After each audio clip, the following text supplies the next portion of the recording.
ओम नमः परमहंसास्वादितचरणकमलचिन्मकरन्दाय भक्तजनमानसनिवासाय श्रीरामचन्द्राय यत्र यत्र रघुनाथकीर्तनं तत्र तत्र कृतमस्तकाञ्जलिं बाष्पवारि परिपूर्णलोचनं मारुतिं नमत राक्षसान्तकम्। सीतानाथसमारम्भां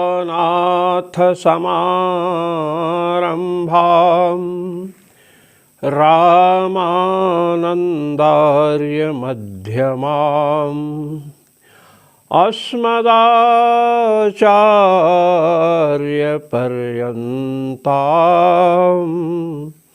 वन्दे गुरुपरम्परां वन्दे गुरुपरम्परां।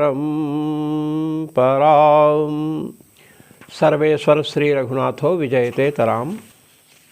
पूर्व में इतर व्यपदेशाधिकरण में चल रहे थे। सूत्र प्रस्तुत किया था भगवान बादरायण ने इतर व्यपदेशाधिकरणादिदोष प्रसक्ति इतरस्य अर्थात जीवस्य ब्रह्माभेद व्यपदेशात्, जीव को यदि ब्रह्म से अभिन्न कहेंगे तो दोष आएगा। ये चर्चा हम पहले कर चुके हैं। जैसे अयम आत्मा ब्रह्म, तत्त्वमसि इत्यादि श्रुतियों के आधार पर आत्मा अर्थात जीव को ही ब्रह्म मान ले। तत्त्वमसि जैसा अद्वैती महानुभाव कहते हैं कि तत्पद और त्वम पद का जो अर्थ है, तत्पदार्थ और त्वम पदार्थ में अभेद का प्रतिपादन है। लक्षणा इत्यादि की बात आप अलग रख दीजिए, जो सिद्धांत है उसकी हम चर्चा कर रहे हैं। तो अयम आत्मा ब्रह्म, इसके द्वारा जीव और ब्रह्म के अभेद का प्रतिपादन माने। तत्त्वमसि जैसे वाक्यों के द्वारा, महावाक्यों के द्वारा जीव और ब्रह्म का यदि अभेद मानते हैं तो समस्या यह खड़ी होगी, इतर व्यपदेशात्, इतरस्य माने जीवस्य, ब्रह्माभेद व्यपदेशात्, जीव ब्रह्म से अभिन्न है, इस प्रकार यदि कथन करें, ऐसा कहें तो हिताकरणादि दोष प्रसक्ति ही। भगवान व्यास कह रहे हैं तो हिताकरण और अहितकरण जैसे दोषों की प्रसक्ति परमात्मा में होगी। क्यों होगी? क्योंकि जब जीव और ब्रह्म में अभेद माने, यह सिद्धांत स्वीकार करें कि जीव और ब्रह्म वस्तुतः अभिन्न है, ब्रह्म ही जीव है, तो ब्रह्म यदि जीव है तो ब्रह्म जो जगत की सृष्टि कर रहा है, श्रुतियों ने जिस परमात्मा को जगत का कारण बतलाया है, यतो वा इमानि भूतानि जायन्ते, जिससे संपूर्ण प्राणी उत्पन्न होते हैं, जिसमें स्थिर रहते हैं और जिस तत्व में अंत में सब लीन हो जाते हैं, तद विजिज्ञासस्व तद ब्रह्म, उसकी जिज्ञासा करो, उसे जानो, वही ब्रह्म है। अब ब्रह्म ही जीव है, आप ऐसा कह रहे हो, जीव और ब्रह्म में अभेद का प्रतिपादन कर रहे हैं आप अद्वैती महानुभाव। तो ब्रह्म जो भगवान है, परमात्मा है, जीव जो आप देख रहे हैं संसार में अनंत दुखों का उपभोग करता है। आज लड़के का जन्म हुआ तो दूसरे दिन पिता मर गए, पिता स्वस्थ हुए तो पत्नी बीमार, फसल टिड्डी दल फसल को ही चट कर गया, बाढ़ आ गई, शरीर में रोग हो गया, बुखार आदि व्याधि जितने कष्ट हो सकते हैं सब जीव को मिलते हैं। तो ब्रह्म से यदि जीव अभिन्न है तो परमात्मा जीव रूप में यदि स्वयं है तो अपने ही कष्ट के लिए संसार की रचना क्यों करेंगे। इतरभ्यपदेशात् इतरस्य जीवस्य ब्रह्मणा सह अभेद व्यपदेशात्, जीव का ब्रह्म के साथ, इतर से लीजिए जीव, ब्रह्म व्यतिरिक्त जो जीव है इतर से लीजिए जीव, जीव और ब्रह्म के अभेद का यदि कथन है, यदि ऐसा माने जीव और ब्रह्म अभिन्न है तो ब्रह्म जगत की रचना करता है, ये आप भी मानते हो। जितने भी वेदांती हैं, चाहे अद्वैती हो चाहे विशिष्टाद्वैती हो, सब मानते हैं कि परमात्मा जगत की रचना करते हैं। अभिन्न निमित्तोपादान कारण भगवान है। तो भगवान अपने जीव के स्वरूप के लिए जगत की रचना क्यों करेंगे जिससे जीव को कष्ट मिले। इसलिए जीव और परमात्मा को अभिन्न न माने, दोनों में भेद है। जीव का हित किसमें है, संसार की रचना ना हो तो उसे कष्ट नहीं मिलेगा, शोक मोह आदि व्याधि जो मिल रहे हैं वे नहीं मिलेंगे। तो जगत की रचना ना करने में ही जीव का हित है। भगवान जगत की रचना न करें, इससे जीव कष्ट में नहीं पड़ेगा। तो जो अहित है जगत की रचना उसको भगवान ने कर दिया। तो अहित कारणत्व, अहित के कारण है भगवान, तो अहित कारणत्व दोष गया भगवान में। और जो हित है जगत की रचना न करना, जगत की रचना कर दिया तो हिताकरणत्व, अहित कारणत्व और हिताकरणत्व दोष की प्रसक्ति परमात्मा में होगी। तब यहाँ समाधान दिया गया, अधिकम तु भेद निर्देशात्, परमात्मा और जीवात्मा में अद्वैती महानुभाव के यहाँ तो दोष है, क्योंकि जीव और ब्रह्म में अभेद स्वीकार करते हैं। विशिष्टाद्वैती विद्वान कहते हैं कि यस्य आत्मा शरीरम, इस बृहदारण्यक श्रुति के द्वारा परमात्मा का शरीर जीवात्मा बतलाया गया है। तो यश जैसे संपूर्ण जगत में भगवान ने प्रवेश किया, तत्सृष्ट्वा तदेवानुप्राविशत्, जगत की रचना करके परमात्मा सब में प्रविष्ट हुए। अनेन जीवेन आत्मना अनुप्रविश्य नाम रूपे व्याकरवाणी, नाम रूपात्मक जगत की रचना जीव के प्रवेश पूर्वक है। परमात्मा जीव के साथ प्रवेश करके किए हैं। और अंतर्यामी ब्राह्मण में मंत्र ब्राह्मणयोर वेद नामधेयम, मंत्र और ब्राह्मण को, मंत्र माने संहिता भाग, मंत्र और ब्राह्मण का वेद नाम है। तो अंतर्यामी ब्राह्मण में यस्य आत्मा शरीरम, यस्य प्रकृति शरीरम, यस्य आपः शरीरम, जिसका जल शरीर है, पृथ्वी शरीर है, आत्मा शरीर है, इस प्रकार से परमात्मा का शरीर जीवात्मा को बतलाया गया। और पृथ्वी जल तेज वायु आकाश जितने भी पदार्थ हैं सबको परमात्मा का शरीर बतलाया गया है। जब सब परमात्मा के शरीर हैं तब उपनिषदों ने उद्घोष किया, सर्वम खल्विदम ब्रह्म, ये सब कुछ ब्रह्म है। सब है तो परमात्मा का शरीर। और घट पट मकान दुकान जितने भी दिख रहे हैं सब विनाशी हैं और परमात्मा अविनाशी है। कोई भी वेदांती परमात्मा को विनाशी नहीं कहता है। अब परमात्मा अविनाशी है और ये सब घटपट जितने पदार्थ हैं सब विनाशी हैं, तो ये और ब्रह्म भगवान दोनों अभिन्न कैसे हो सकते हैं। यदि अभिन्न मानेंगे तो घटपटादि के नाश से परमात्मा का विनाश मानना पड़ेगा, अथवा ये अभिन्न है परमात्मा से, ब्रह्म स्वरूप ही हैं, तो परमात्मा नित्य है तो इन्हें नित्य मानना पड़ेगा, इनका विनाश नहीं होना चाहिए। तो स्वरूपतः अभेद तो नहीं है परमात्मा और प्रापंचिक वस्तुओं में।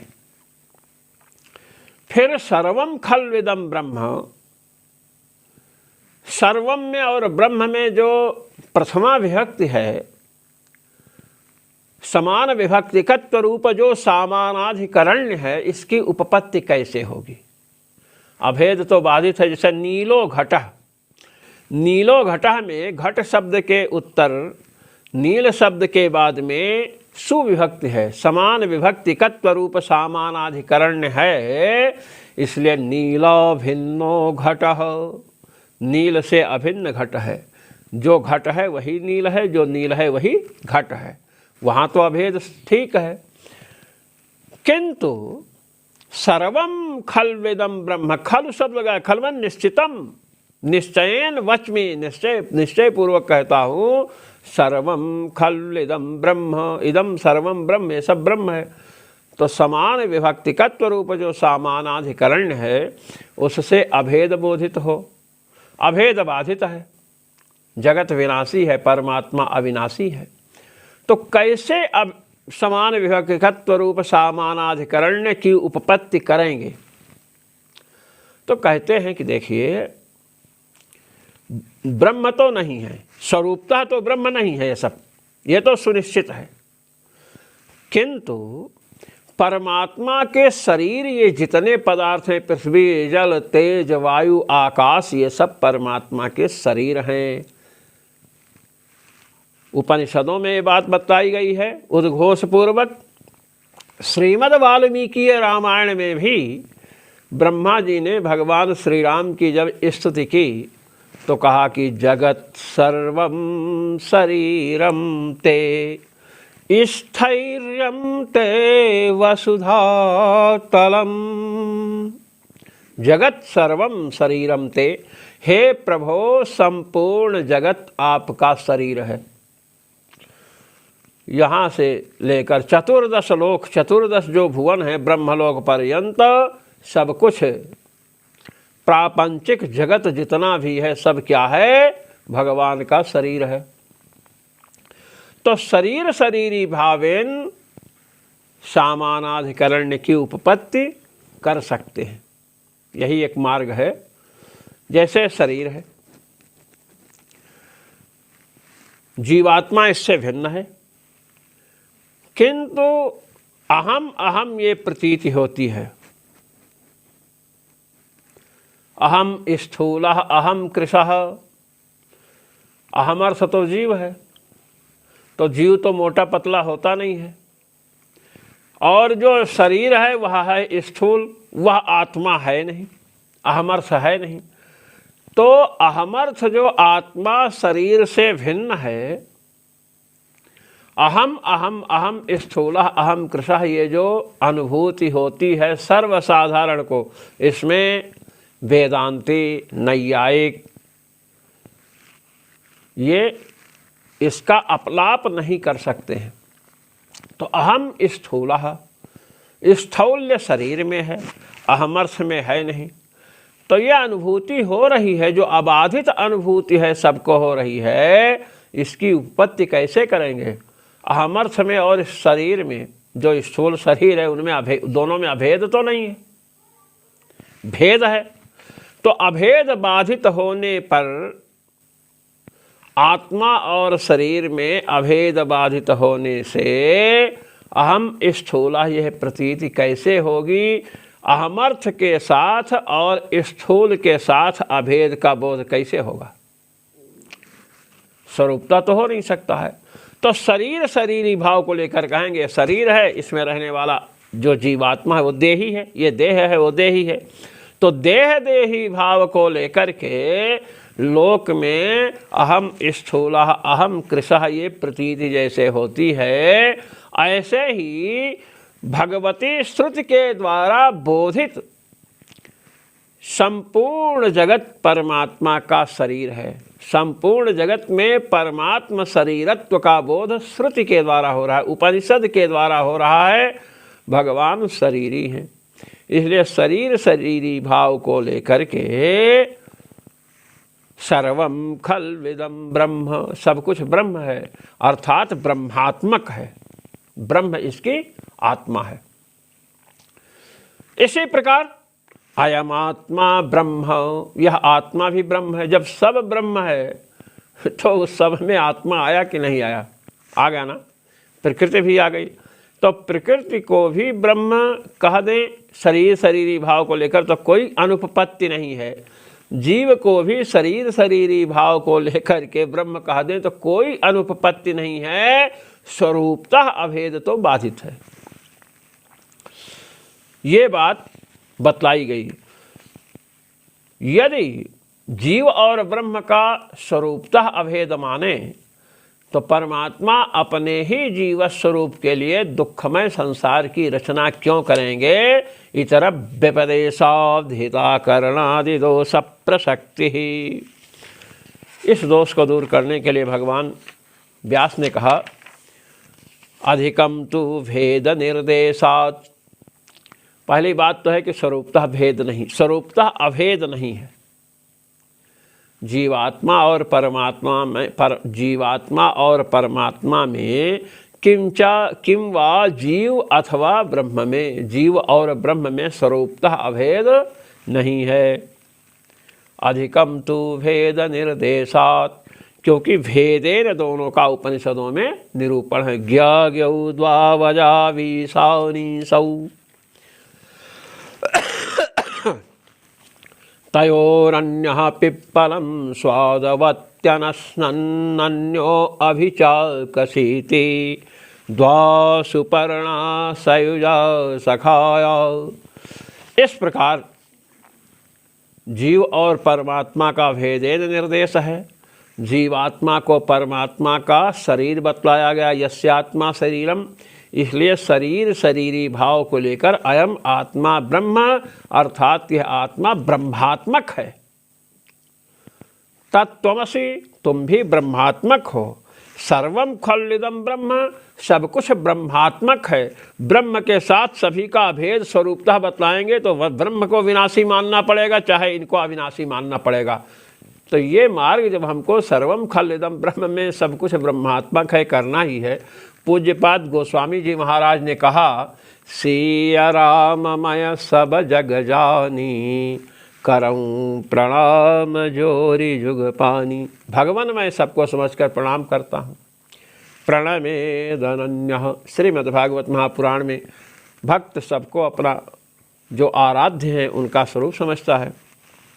तो यही बतला रहे हैं एवं च तदनन्यत्वम् आरम्भण शब्दादिभ्यः इत्यनेन जगतो ब्रह्मोपादानत्वम् तेन तदनन्यत्वम् उपपाद्य। आरंभणाधिकरण से जगत को ब्रह्म का कार्य बतलाया गया और ब्रह्म को जगत का अभिन्न निमित्तोपादान कारण बतलाया गया। परमात्मा जगत के उपादान कारण हैं, निमित्त कारण हैं। अब प्रश्न हुआ कि निर्विशेष निर्गुण निर्विशेष ब्रह्म जगत का उपादान कारण है अथवा चिद चिद विशिष्ट ब्रह्म जगत का कारण है। यदि निर्विशेष ब्रह्म को जगत का कारण मानेंगे तो वही ब्रह्म जीव रूप में होगा, तो अपने लिए जगत की सृष्टि क्यों करेगा? दुखमय जगत की सृष्टि नहीं करेगा। हिता करणादि दोष प्रसक्ति दिखलाई गई। इसलिए चिद चिद विशिष्ट ब्रह्म जगत का कारण है, यह स्पष्ट किया गया।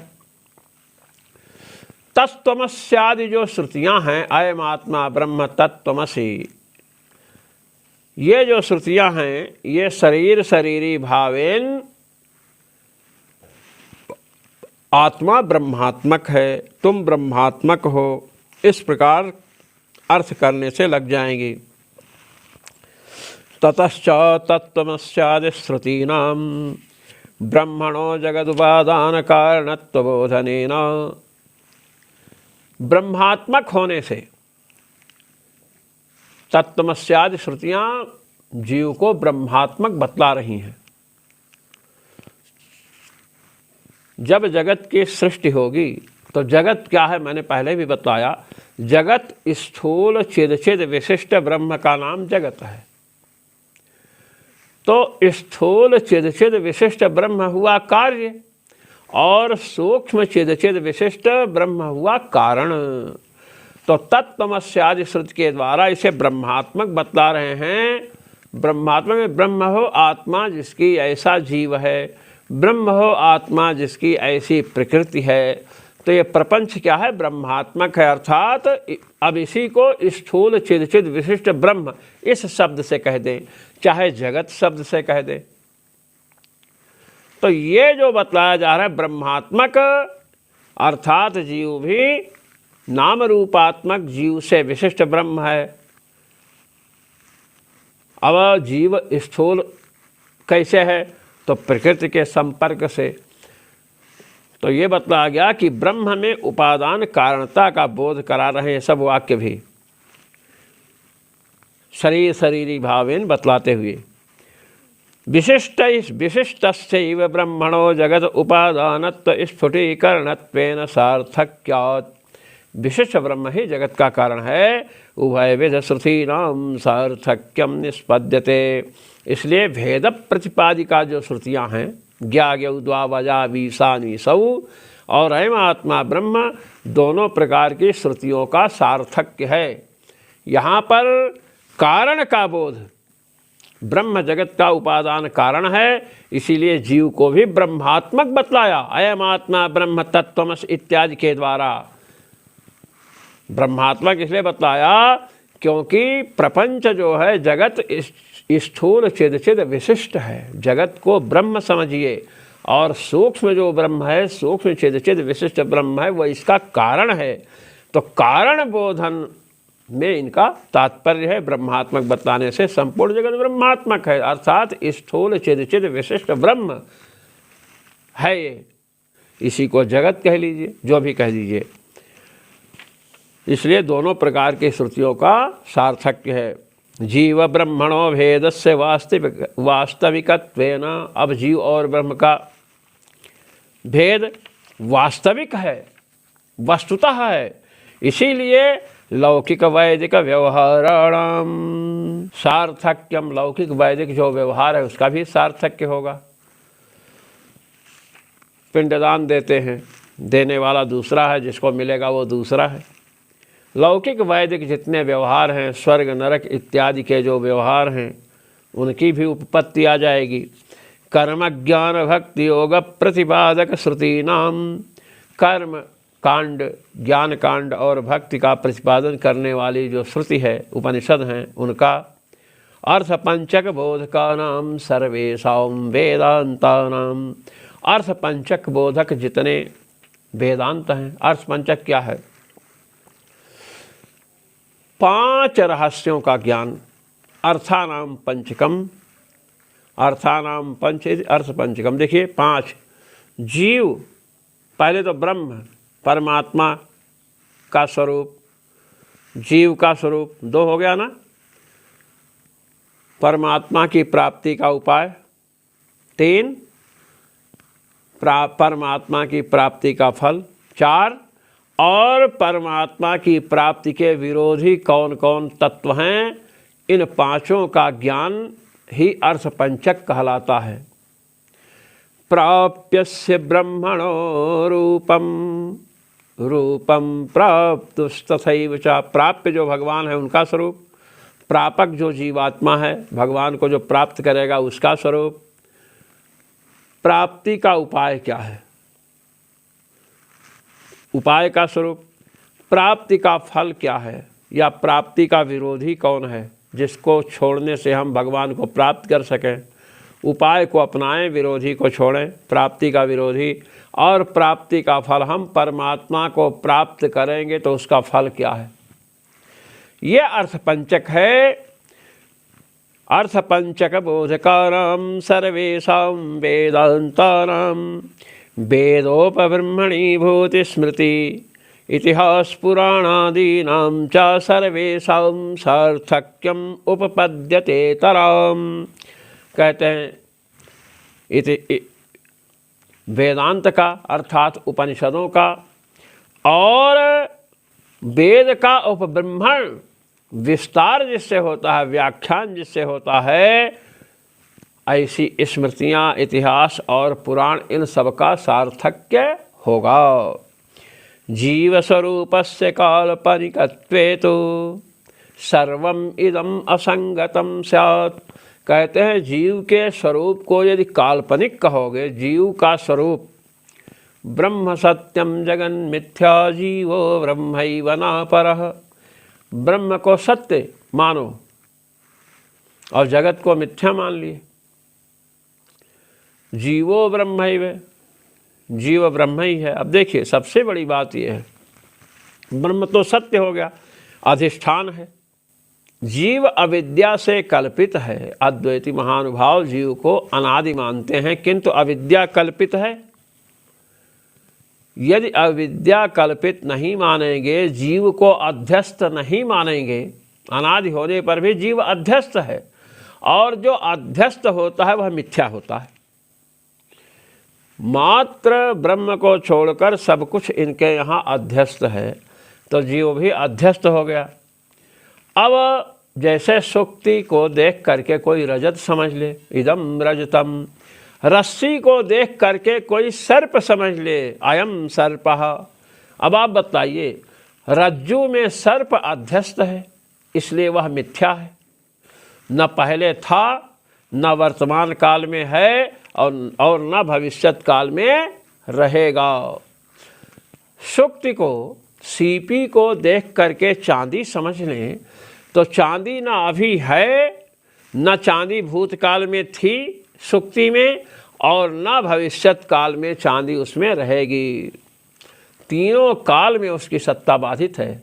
सुक्ति में, सीपी में चांदी की सत्ता तीनों काल में बाधित है। रस्सी में सर्प की सत्ता तीनों काल में बाधित है। तो अध्यस्त, सुक्ति में अध्यस्त है रजत, और रज्जु में अध्यस्त क्या है? सर्प, रस्सी में, इसलिए मिथ्या है। इसी प्रकार ब्रह्म में जगत अध्यस्त है, जगत के अंतर्गत जीव और प्रकृति आते हैं, तो जीव भी तो अध्यस्त हुआ। तो जीव भी अध्यस्त हुआ, तो अध्यस्त तो मिथ्या होता है, तो जीव ब्रह्म कैसे हो गया? जो मिथ्या वस्तु है वो ब्रह्म कैसे हो जाएगी? ब्रह्म तो सत्य है, सत्यम ज्ञानम अनंतम ब्रह्म, तो जो मिथ्या है वो कैसे हो सकता है ब्रह्म? दूसरी बात कि ब्रह्म में जीव और जगत, ये प्रपंच कल्पित है, अध्यस्त है। सुक्ति में जैसे रजत कल्पित है, तो रजत कल्पित कैसे है? रज्जु में सर्प कल्पित है। क्यों कल्पित है? क्योंकि रज्जु को, रस्सी को देख करके किसी को भ्रम हो रहा है, अयम सर्पः, ये भ्रम हो रहा है। तो सर्प की जो प्रतीति हो रही है वह अज्ञान के कारण हो रही है। अज्ञान बैठा है, इसलिए सर्प की प्रतीति हुई। अब सर्प की प्रतीति हुई तो सर्प कल्पित हुआ, तो सर्प अध्यस्त है रज्जु में, तो अध्यास किसको हो रहा है? भ्रम किसको हो रहा है? देवदत्त को हो रहा है। सुक्ति को रजत समझा देवदत्त ने, तो देवदत्त को अध्यास हुआ, इदम रजतम। अब सुक्ति बनी अधिष्ठान और रजत हुआ अध्यस्त। तो जिसको अध्यास हुआ है देवदत्त को, वह रजत भी नहीं है और सुक्ति भी नहीं है। अधिष्ठान और अध्यस्त दोनों से भिन्न कौन है? जो अध्यास का आश्रय है, जिसके कारण रजत वहाँ अध्यस्त हो रहा है।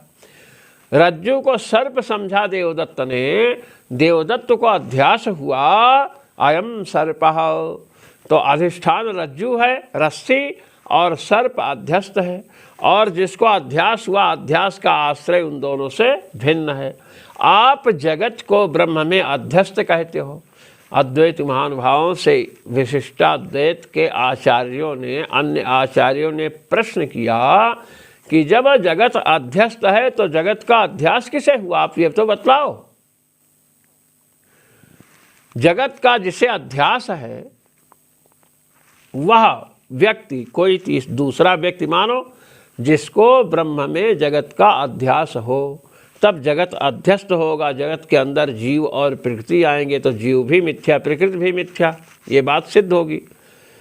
किंतु हमारा प्रश्न ये है कि जिसे अध्यास हो रहा है जगत का ब्रह्म में, वह अध्यस्त है कि नहीं, वह सत्य है अथवा मिथ्या है, ये बताइए आप। यदि सत्य मानो तो द्वैतापत्ति एक ब्रह्म सत्य, एक अध्यास करने वाला सत्य, और यदि उसको मिथ्या मानो तो मिथ्या तो वही वस्तु आपके यहाँ होती है जो अध्यस्त होती है। सुक्ति में रजत अध्यस्त है, मिथ्या है।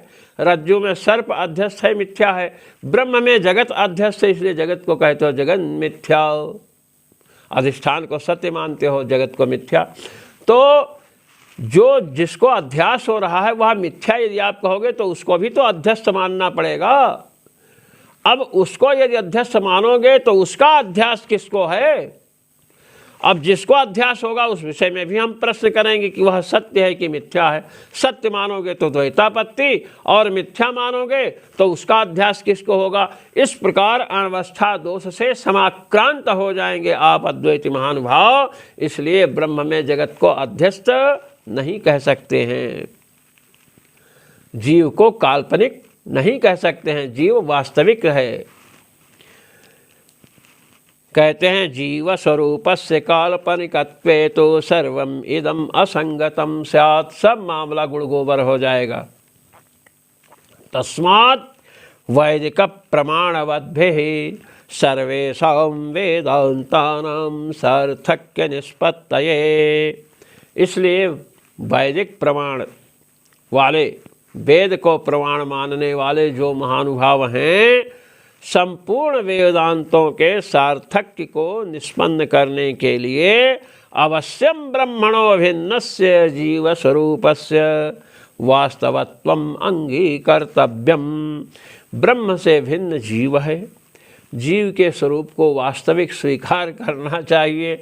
यह नहीं उसे काल्पनिक मानो, मिथ्या मानो, अध्यस्त मानो, तो सब गड़बड़ हो जाएगा। जो प्रश्न हमने खड़े किए हैं उन प्रश्नों का उत्तर न तो आज तक हो पाया है, न आगे हो पाएगा, ये बतलाया। अब कह रहे हैं अस्मादिवच्च तदनुपपत्ति।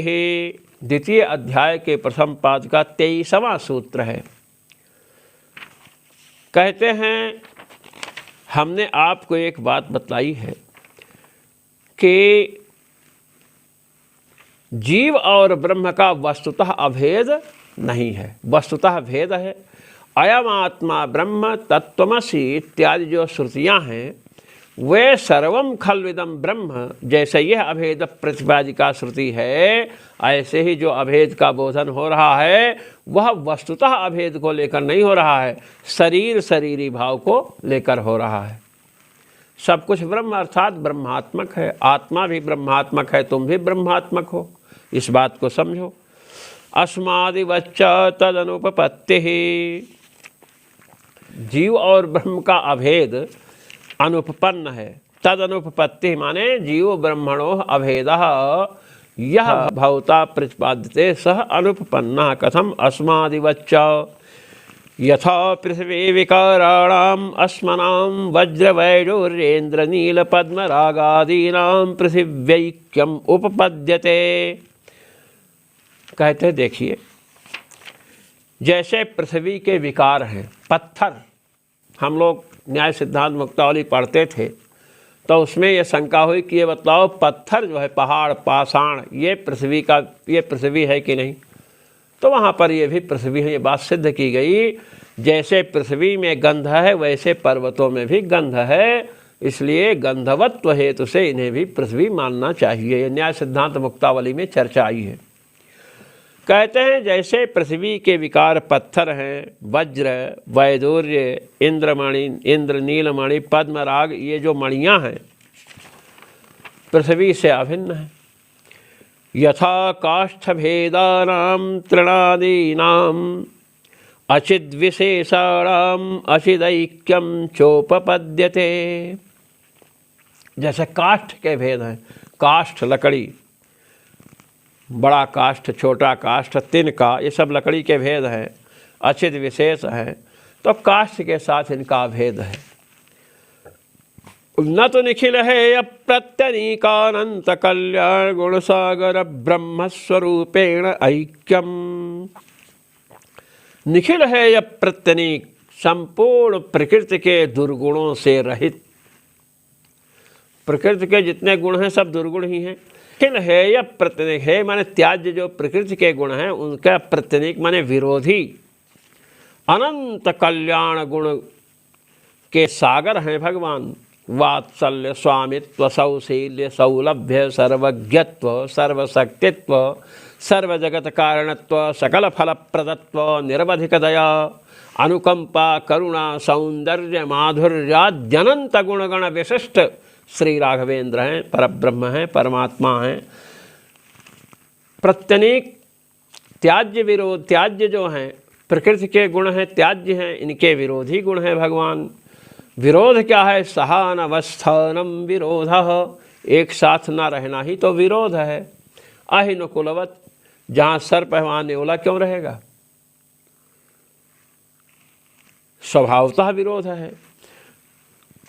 तो भगवान के गुण जो दिव्य गुण हैं, वात्सल्य, स्वामित्वादि जो दिव्य गुण हैं वो स्वाभाविक हैं, आगंतुक नहीं हैं।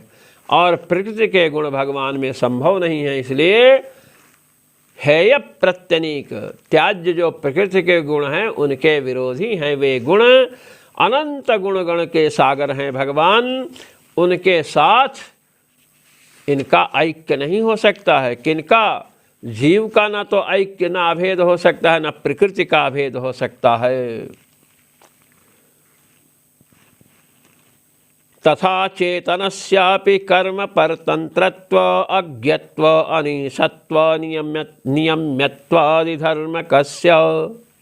चेतन जो जीव है कर्म परतंत्र है, कर्म के अधीन है, अज्ञ है, अल्पज्ञ है, अनीश है, परमात्मा का नियम्य है।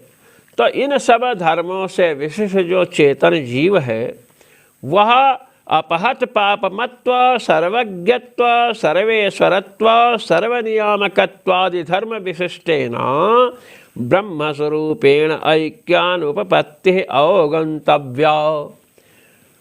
कर्म परतंत्र जीव है, भगवान स्वतंत्र है। परवश जीव स्ववश भगवंता, जीव परवश है, कर्म के वश में है। जहि जो निजन्मौ कर्म बस्तः राम पद अनुरागं। तत्तद योनियों की प्राप्ति, शरीरों की प्राप्ति जीव को कर्म के अनुसार होती है, इसलिए जीव कर्म बस है, भगवान स्वबस है। अज्ञत्व, जीव अल्पज्ञ है, भगवान सर्वज्ञ हैं। जीव अनीश है, अनीशया शोचति मुह्यमानः, परमात्मा ईश है। प्रधान क्षेत्रज्ञ पतिर्गुणेशः, प्रधान अर्थात प्रकृति और क्षेत्रज्ञ अर्थात जीव दोनों के स्वामी हैं और गुणों को नियंत्रण में रखते हैं। सत्व गुण की अभिवृद्धि चाहिए तो सत्व गुण विशिष्ट, सत्व गुण के उद्बोधक भगवान का भजन करना चाहिए। तो ब्रह्म के स्वरूप से जीव का स्वरूप एक नहीं हो सकता है। कहे अयम आत्मा ब्रह्म तत्त्वमसि, श्रुति हमको परेशान कर रही है, कहे कि उस परेशानी को हम दूर कर देते हैं। अयम आत्मा ब्रह्म तत्त्वमसि इत्यादि सामानाधिकरण्य निर्देशस्तु यस्यात्मा शरीरम इत्यादि श्रुतिभिर्जीवस्य ब्रह्म शरीरत्वेन ब्रह्म प्रकारत्वावगमार्थ इति सर्वं समंजसम। कहते सुनिए, अयम आत्मा ब्रह्म तत्त्वमसि, ये जो श्रुति को लेकर के आप कह रहे हो सामानाधिकरण की उपपत्ति कैसे होगी, तो एक बात मैं आपको बता दूं कि सर्वम खलु इदं ब्रह्म, ये श्रुति आपको क्यों नहीं दिख रही है? इस श्रुति के सामने पहुँचने पर आप आंख बंद क्यों कर लेते हैं?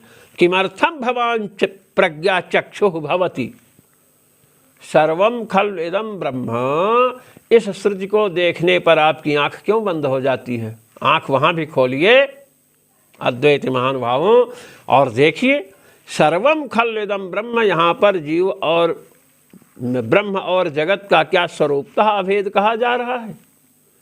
स्वरूपतः अभेद मानोगे तो फिर क्या होगा? प्रपंच विनाशी है, नश्वर है, परमात्मा ब्रह्म में नश्वरत्व की आपत्ति आएगी। अथवा ब्रह्म निर्गुण निर्विशेष है तो प्रपंच को भी निर्गुण निर्विशेष मानो ना। तो जैसे वहाँ पर अंतर्यामी ब्राह्मण से समस्त पदार्थ परमात्मा के शरीर बतलाए गए हैं, इसीलिए इदम सर्वम खल इदम ब्रह्म, ये सब ब्रह्मात्मक है, ये अर्थ करना चाहिए। ऐसे ही अयम आत्मा ब्रह्म, ये आत्मा भी ब्रह्मात्मक है। यस्यात्मा शरीरम, ये आत्मा जिसका शरीर है। तो इस श्रुति को ध्यान में रखिए तो आपकी परेशानी दूर हो जाएगी। तत्त्वमसि, तत् से परमात्मा को ले रहे हैं और त्वम से जीवात्मा को। जीवात्मा परमात्मा का शरीर है, वहाँ भी जीवात्मा, तुम ब्रह्मात्मक हो, ये बतलाया जा रहा है। ब्रह्म के ये विशेषण हैं, शरीर हैं, ऐसा समझ लेंगे तो सर्वम समंजसम, सभी श्रुतियाँ समंजस हो जाएंगी, सामंजस्य उपपन्न हो जाएगा। इतर व्यपदेशाधिकरण आज पूर्ण हो रहा है। जो मनीषी महानुभाव भगवत पाद श्री स्वामी रामानंदाचार्य प्रणीत ब्रह्मसूत्र के आनंद भाष्य का श्रवण मनन चिंतन करते हैं, उन सबको भगवान सर्वेश्वर श्री रघुनाथ जी की ओर से अनंतानंत आशीष और हमारी ओर से अभिनंदन। जय श्री राम।